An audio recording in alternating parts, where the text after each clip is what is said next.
하나님이 오늘 우리에게 주신 말씀 시편 42편 1절과 5절까지의 말씀입니다.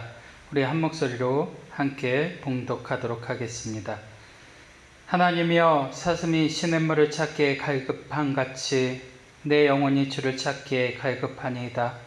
내 영혼이 하나님 곧 살아계시는 하나님을 갈망하나니 내가 어느 때에 나아가서 하나님의 얼굴을 배울까? 사람들이 종일 내게 하는 말이 내 하나님이 어디 있느냐 하오니 내 눈물이 주야로 내 음식이 되었도다. 내가 전에 성의를 지키는 무리와 동행하며 기쁨과 감사의 소리를 내며 그들을 하나님의 집으로 인도하였더니 이제 이를 기억하고 내 마음이 상하는도다.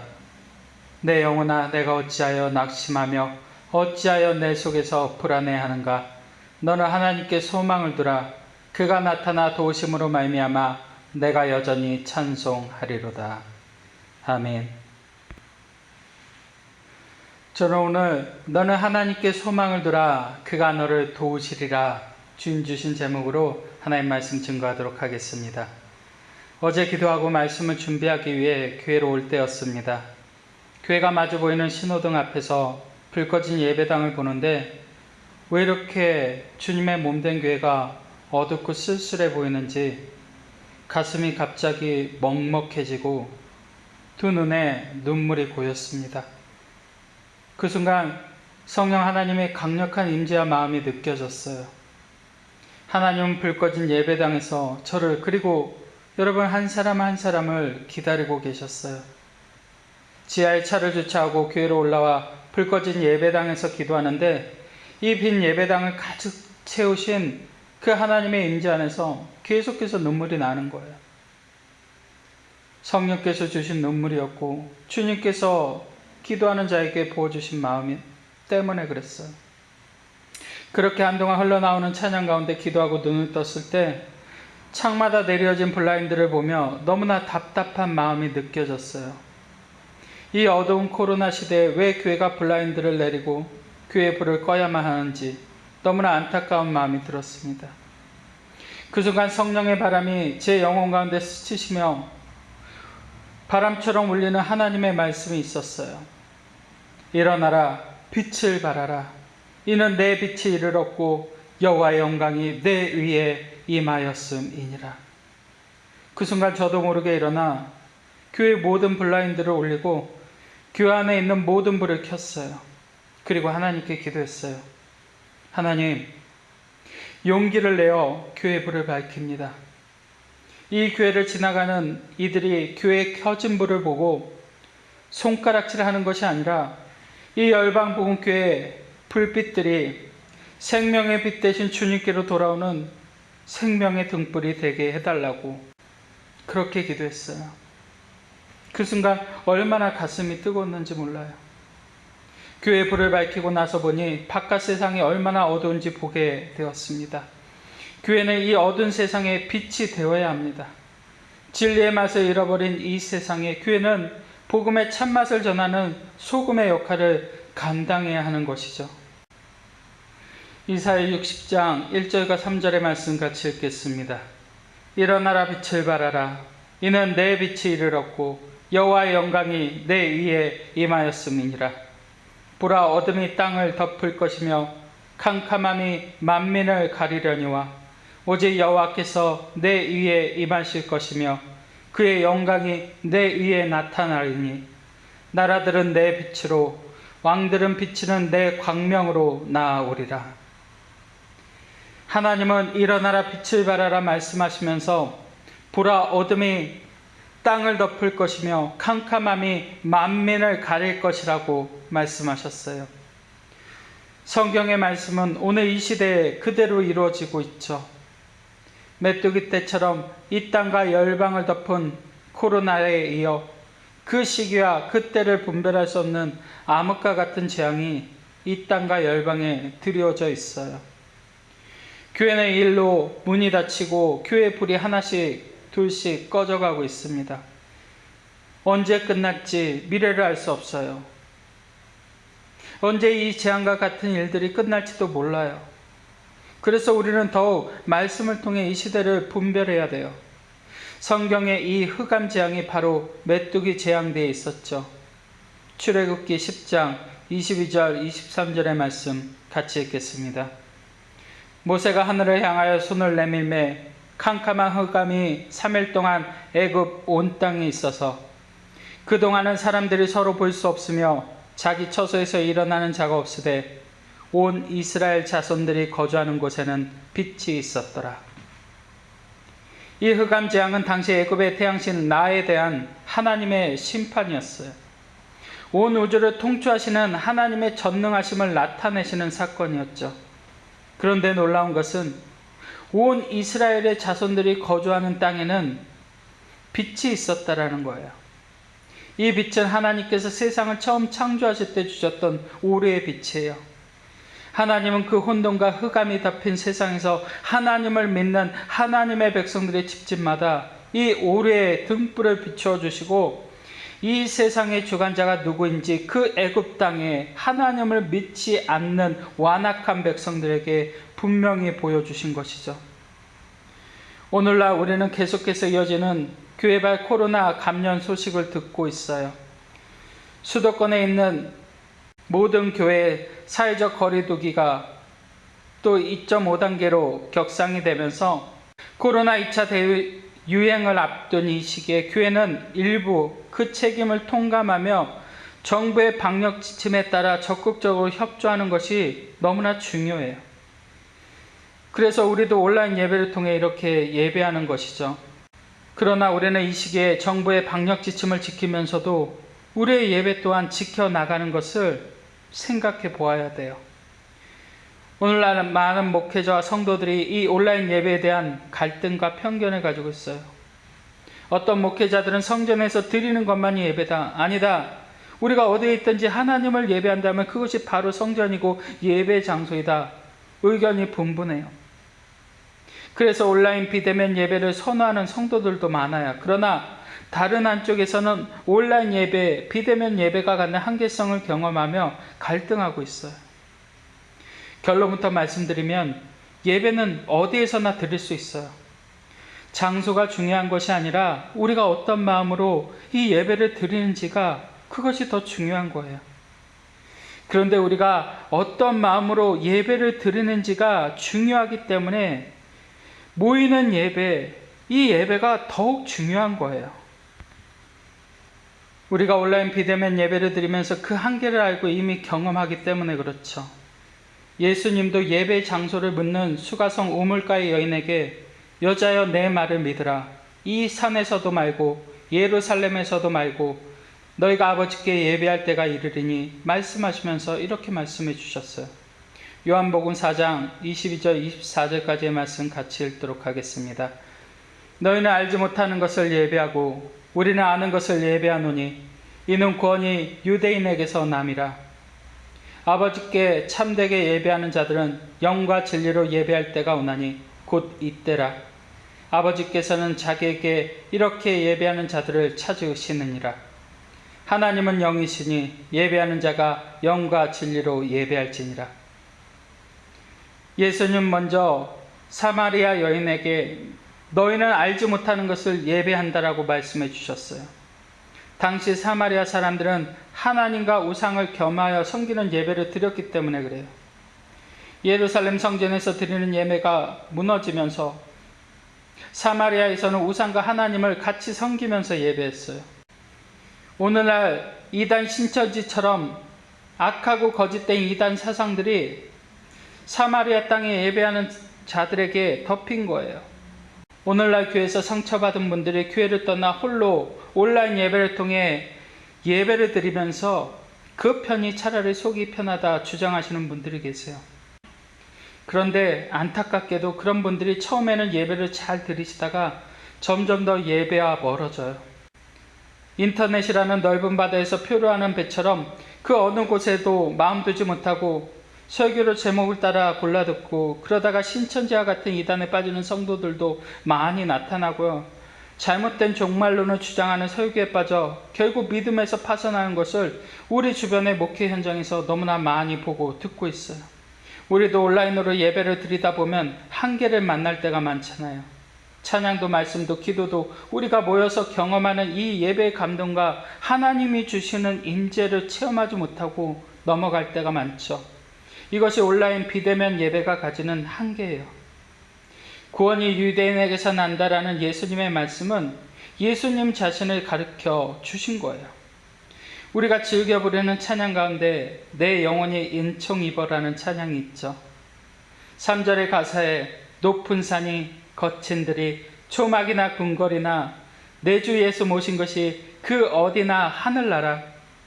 할렐루야 찬양하세. 내 모든 죄 사함받고 주 예수와 동행하니 그 어디나 하늘나라. 너무나 아름다운 가사이죠. 그 찬양의 가사가 정확하게 맞아요. 우리가 있는 자리가 어디든 그 자리에서 우리의 모든 죄를 사신 예수 그리스도를 생각하며 예배에 집중해서 드린다면 그것이 바로 주님 계신 천국이며 주님께서 임재하시는 예배의 초소가 되는 거예요. 그런데 문제는 그렇게 예배하지 못할 때가 많다라는 것이죠.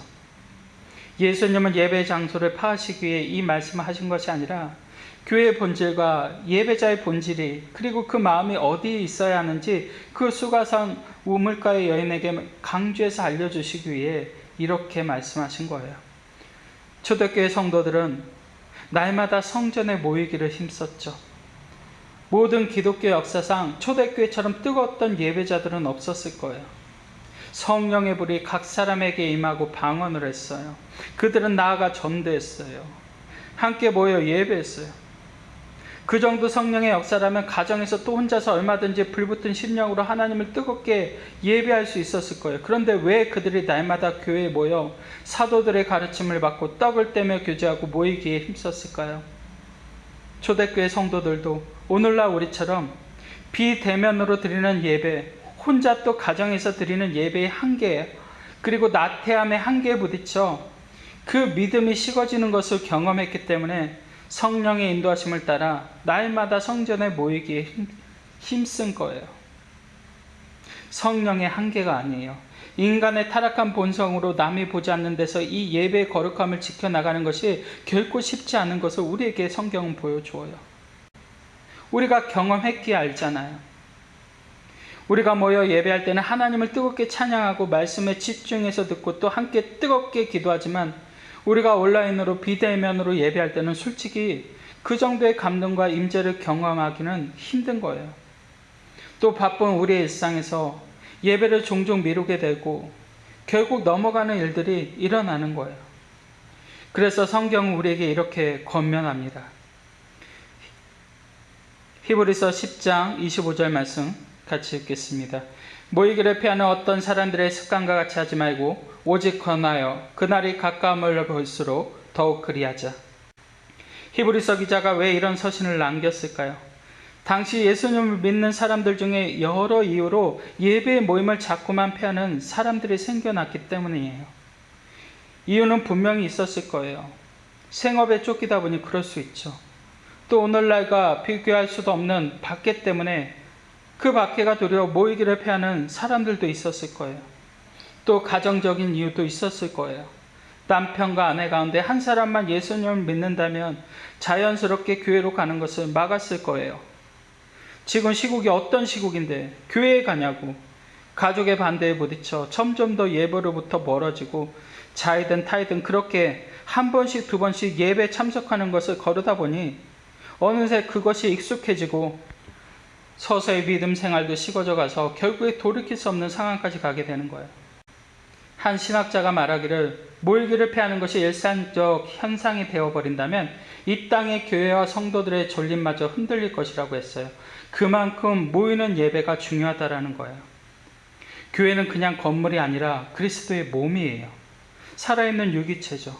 주님께서 그 안에서 우리가 함께 모여 말씀 안에서 성장하라고 세우신 교회는 하나님의 지혜인 거예요. 유럽을 보세요. 이미 오래전부터 문 닫은 교회들이 옷가게, 체육관, 공연장, 술집으로 변하고 있어요. 그 결과가 뭐예요? 교회가 무너지면서 젊은 세대들이 교회를 떠나가고 있어요. 예배를 참석하는 이들은 대부분이 어머니, 아버지 세대, 할머니, 할아버지 세대가 전부예요.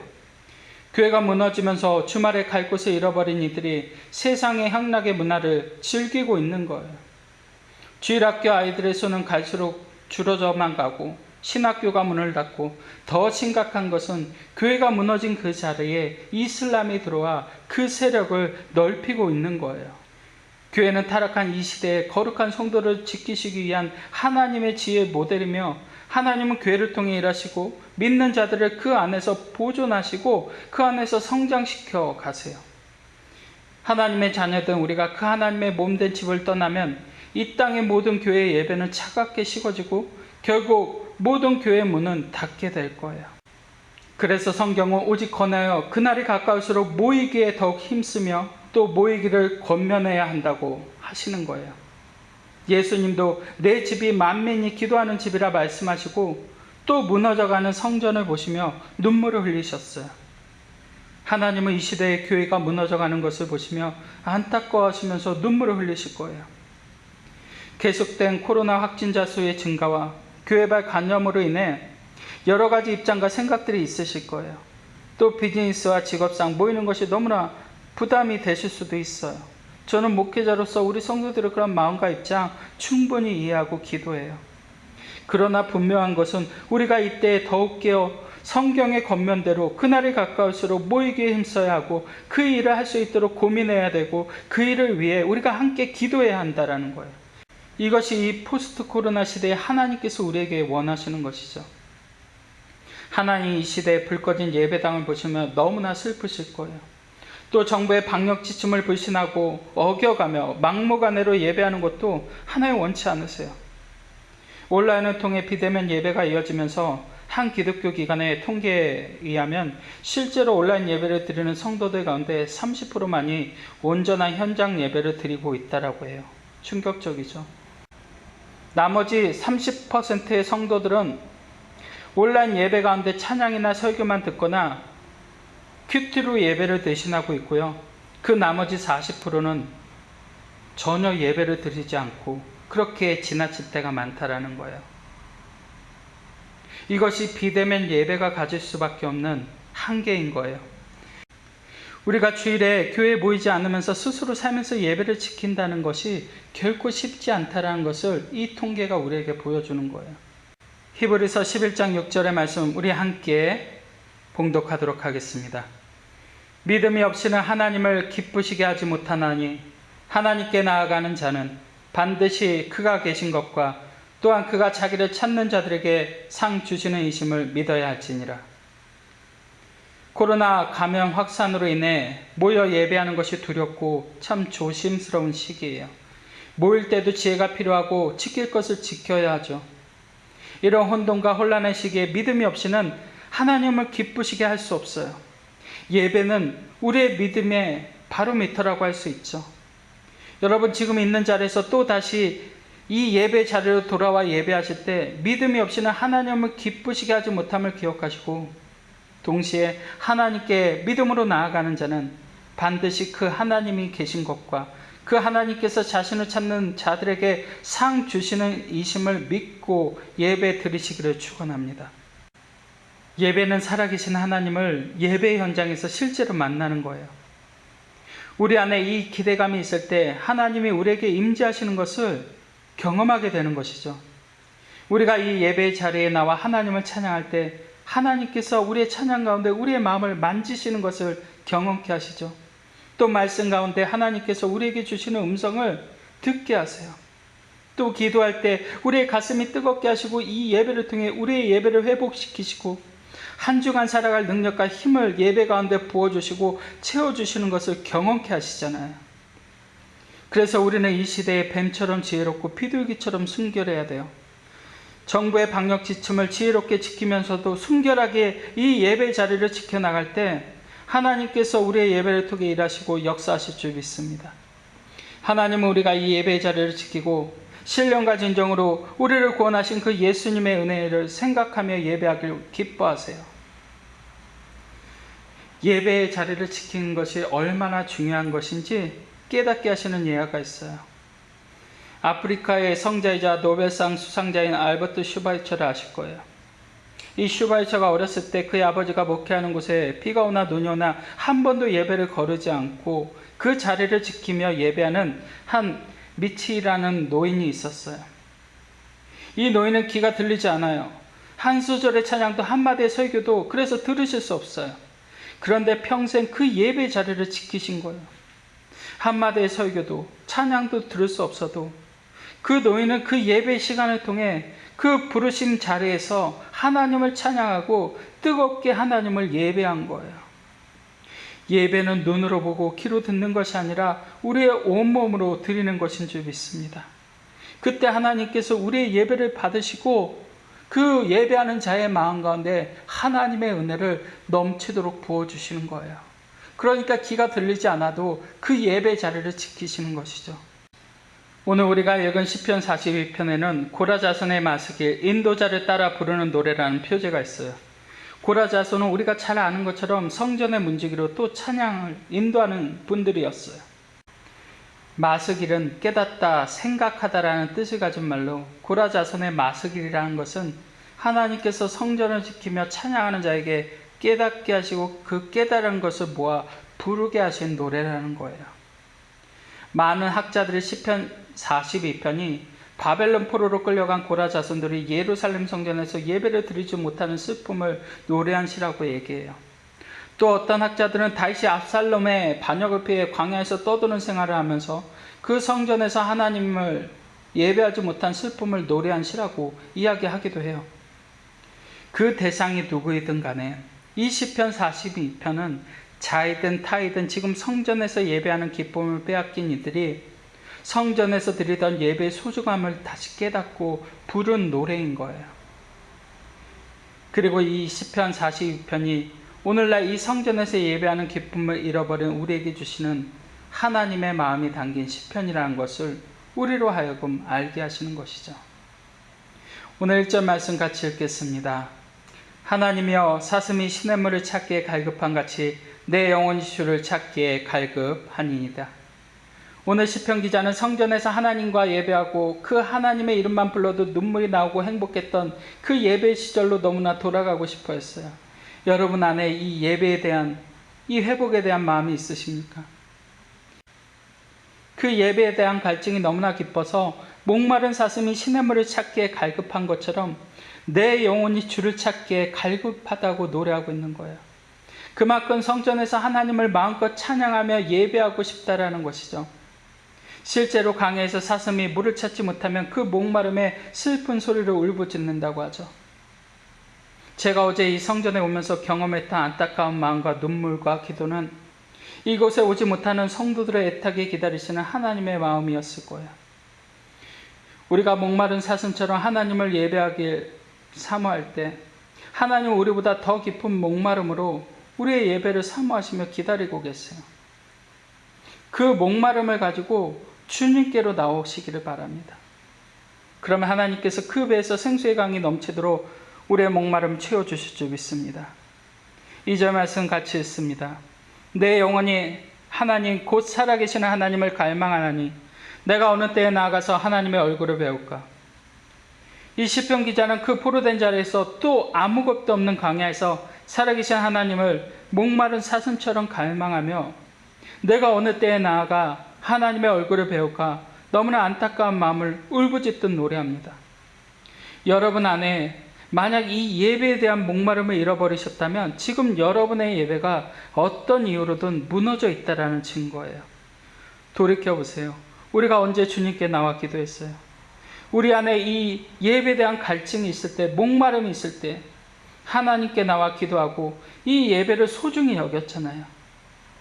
이 은혜의 목마름이 우리 안에 있을 때 하나님의 은혜가 사막에서 만난 오아시스처럼 우리의 갈증을 채워주실 줄 믿습니다. 오늘 본문 3절 말씀을 같이 읽겠습니다. 사람들이 종일 내게 하는 말이 내 하나님이 어디 있느냐 하오니 내 눈물이 주야로 내 음식이 되었도다. 시편 기자는 지금 하나님이 계신 성전에 나아갈 수 없는 슬픔으로 울부짖고 있는데 그 주변의 사람들이 그에게 손가락질하며 종일토록 내 하나님이 어디 있느냐 비웃습니다. 오늘날 일부 치우친 교회로 인해 시작된 교회발 간염으로 인해 이 땅의 방역을 철저히 지키며 예배의 자리를 지켰던 교회와 성도들까지 이단 신천지와 같은 취급을 당하며 인터넷을 통해 언론을 통해 종일토록 손가락질 당하며 내 하나님이 어디 있느냐 비웃고 조롱하는 것을 우리는 경험하고 있어요. 시편 기자는 그 일로 눈물이 주야로 음식이 되었다고 했어요. 우리는 이 시대에 눈물로 애통하며 기도해야 돼요. 우리로 인해 하나님의 이름이 세상 사람들로부터 손가락질 당하는 것을 애통하며 기도해야 돼요. 그리고 이 땅의 교회가 이단 신천지와 또 일부 잘못된 행동을 했던 목회자와 교회와 다르다라는 것을 분명히 이 세상에 보여줄 수 있어야 돼요. 그러나 동시에 우리는 그 치우친 교회와 성도들을 위해서도 함께 애통하며 기도해 줄 수 있어야 돼요. 그분들이 잘했다는 거 아니에요. 그러나 우리가 세상과 똑같이 그분들을 정죄한다면 그분들은 설 곳을 잃어버릴 거예요. 또 우리가 치우치지 않도록 조심하고 기도해야 돼요. 4절 말씀 같이 읽겠습니다. 내가 전에 성의를 지키는 무리와 동행하며 기쁨과 감사의 소리를 내며 그들을 하나님의 집으로 인도하였더니 이제 이를 기억하고 내 마음이 상하는도다. 시편 기자는 성의를 지키는 무리와 동행하며 기쁨과 감사 찬양을 부르며 그들을 하나님의 집으로 인도했던 일들을 기억하며 그 마음이 너무나 상했어요. 이 마음이 어디서 난 걸까요? 하나님께서 그 예배자에게 부어주신 마음이에요. 하나님께서 어제 불 꺼진 예배당을 보게 하시고 눈물로 기도하게 하신 이유와 또 성전의 불을 밝히게 하신 이유가 바로 이거였어요. 온라인 예배로 우리가 만나고 못 본 지 2주밖에 되지 않았어요. 그런데 벌써부터 여러분 한 분 한 분 찬양하던 얼굴, 제가 사진을 찍었잖아요. 그 얼굴들이 떠오르고 말씀 가운데 마주쳤던 여러분의 눈과 눈물이 생각이 나게 하시면서 눈물로 기도하게 하셨어요. 그 일을 기억하니까 제 마음이 너무나 상하는 거예요. 모이지 못하는 것이 너무나 힘든 거예요. 이 마음이 저에게서 난 것이 아니라 하나님이 부어주신 마음인 줄 저는 믿어요.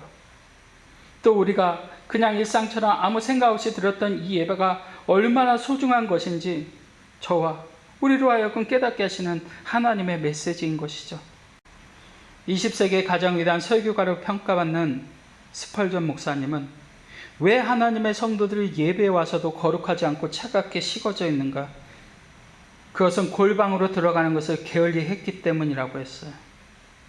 그런 사람들은 들에 나가면 옥수수를 얻을 수 있는데도 그 옥수수를 따러 들판에 나가지 않고 또 물이 그들의 발밑에 있어도 그 물을 마시려고 몸을 굽히지 않는다라고 했어요. 수동적인 예배자의 태도를 우리가 조심해야 한다는 거예요. 우리가 수동적인 예배자가 아니라 뜨겁고 능동적인 예배자가 되기 위해서는 골방의 예배를 회복하고 하나님께 나아 뜨겁게 예배해야 하는 것이죠.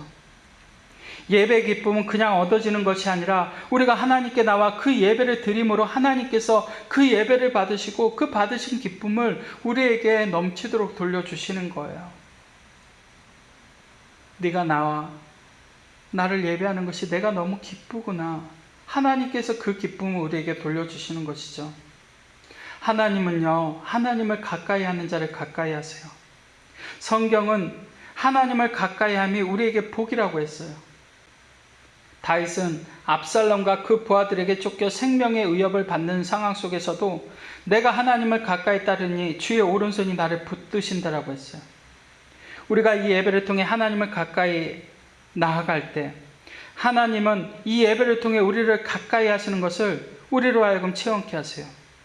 또 예배를 통해 하나님을 가까이 하는 것이 얼마나 우리에게 큰 복인지 깨닫게 하세요. 그 복을 넘치도록 부어주시죠.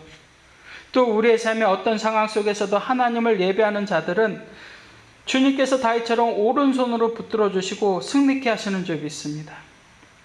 오늘 마지막 말씀을 같이 읽겠습니다. 5절 말씀입니다.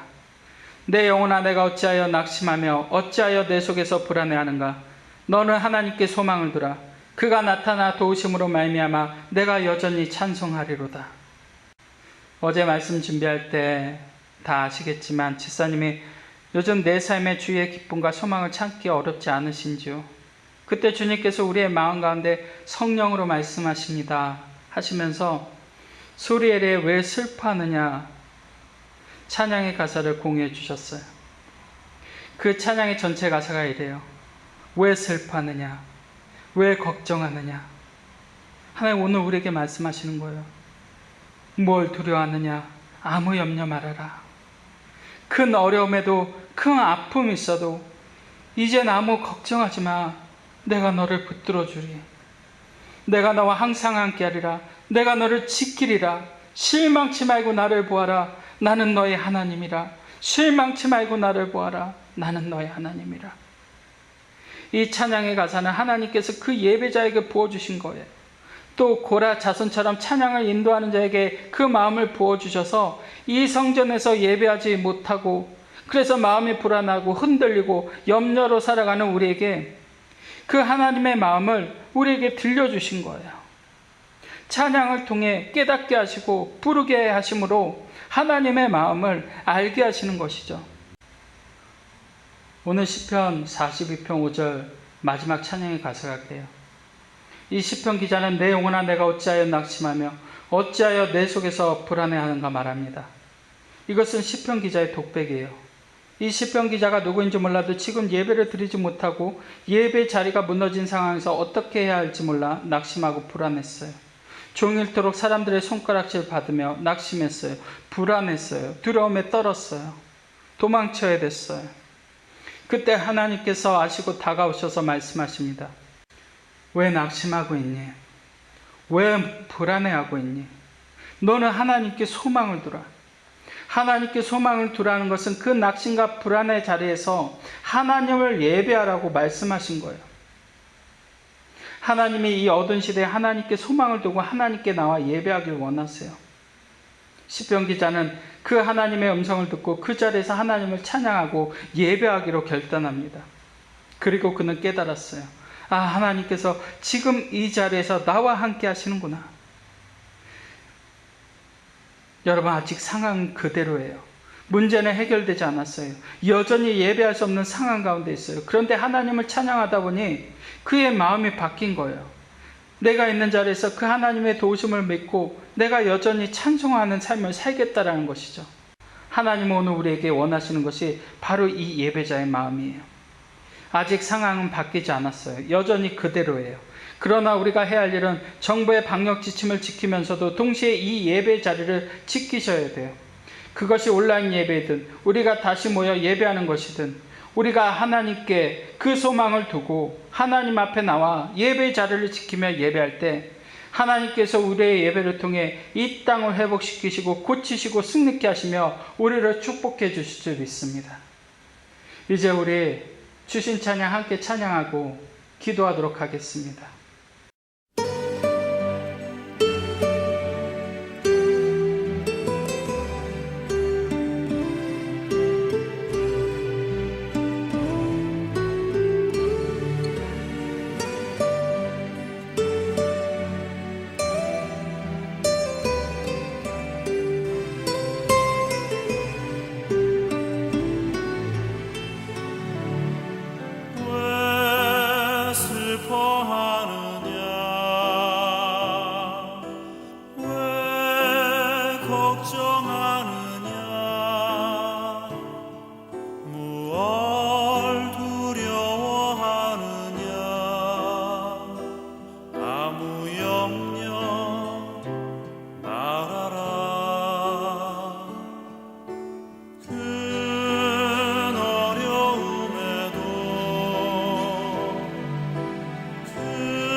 나를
하나님, 우리에게 귀한 찬양과 하나님의 말씀을 눈여겨 깨닫게 하시고 전하게 하신 은혜를 주시면 인하여 감사드립니다.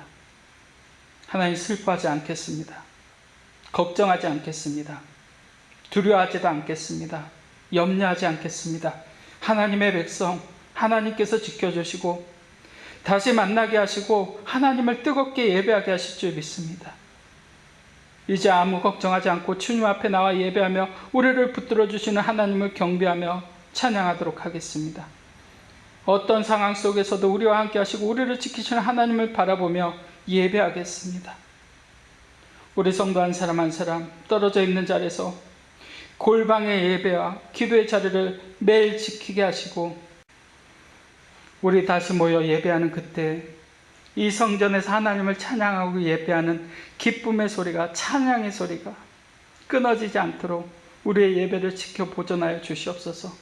또 우리 열방복음교회와 이 땅의 모든 교회들과 열방의 교회들과 주의 귀한 형제 자매들을 주님께서 지켜 보호하여 주시고 저들의 마음이 예배 가운데 뜨거워지게 하여 주시옵소서.